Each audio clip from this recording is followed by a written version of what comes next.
Pour être confortable à vélo, il faut que votre vélo soit adapté à vos limitations physiques au niveau de la mobilité et de la stabilité.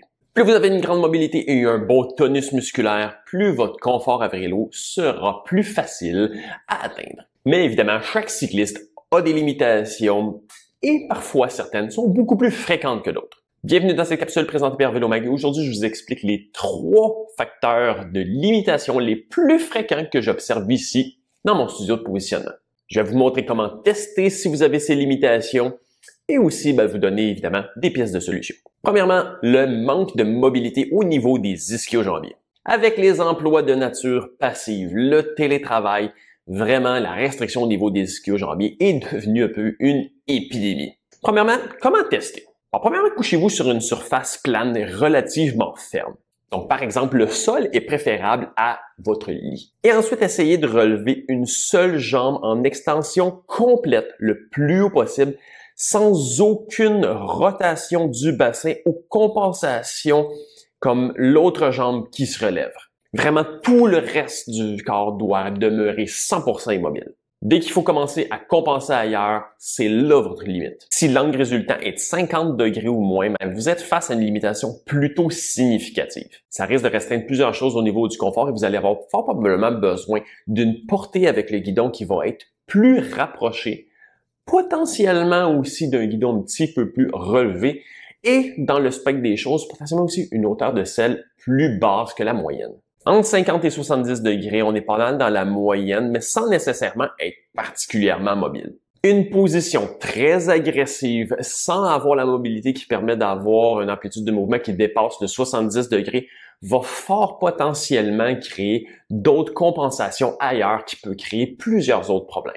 Ce genre de limitation se traduit souvent avec un bassin en rétroversion, c'est-à-dire un basculement beaucoup plus vers l'arrière, qui va souvent créer un dos très arrondi, donc qui peut créer beaucoup de douleur, parfois au niveau de la région lombaire et potentiellement aussi au niveau du cou, donc au niveau des douleurs cervicales. Malheureusement, la correction que je vois le plus souvent les gens faire lors de ce genre de dynamique va être de relever le guidon. Mais souvent, c'est pas la correction qui va être le plus bénéfique. C'est-à-dire que de rapprocher, donc une potence potentiellement plus courte, ça va vraiment avoir un meilleur effet sur diminuer la surextension. Donc évidemment aussi à l'extérieur du vélo, un travail de mobilité au niveau des étirements réguliers, faire vraiment une attention particulière à réduire vraiment ces périodes où on va être vraiment assis de façon très prolongée et aussi de peut-être porter une attention à l'ergonomie du bureau va être vraiment des choses à observer. Deuxièmement, le manque de stabilité des membres inférieurs. Faites le test. Retirez vos chaussures, relevez-vous debout sur un plancher à surface dure,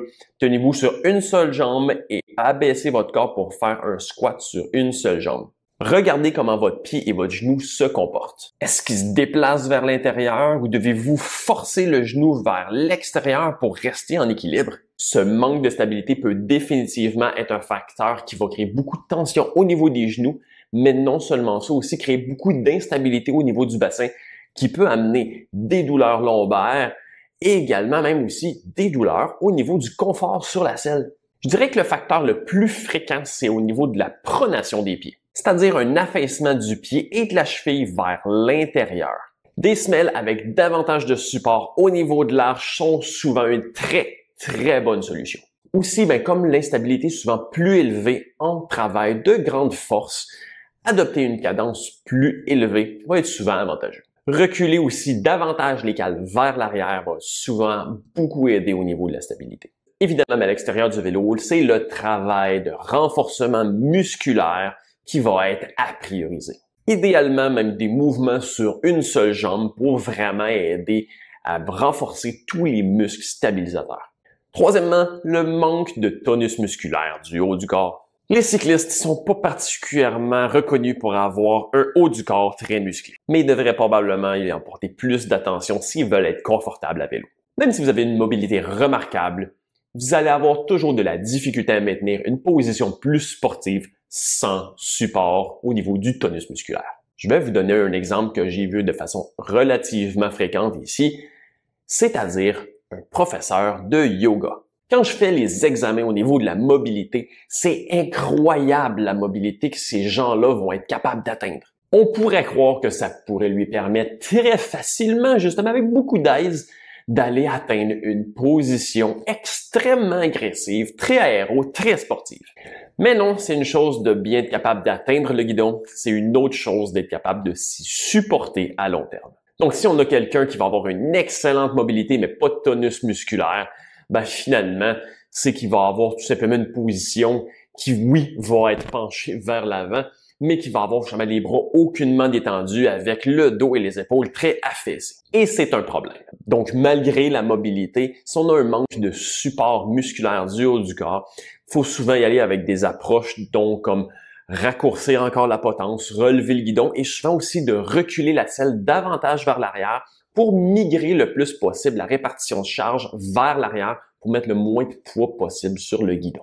Donc, pour cette raison et pour les autres même que j'ai énumérés auparavant, même si cette, disons, réponse est très peu populaire généralement dans la communauté cycliste, ben, le travail de renforcement musculaire au gym est probablement une des meilleures choses que vous pouvez faire pour améliorer votre confort sur le vélo. Surtout si vous voulez être capable de rouler beaucoup, souvent et longtemps. Et vous, quels sont vos inconforts ou restrictions à vélo?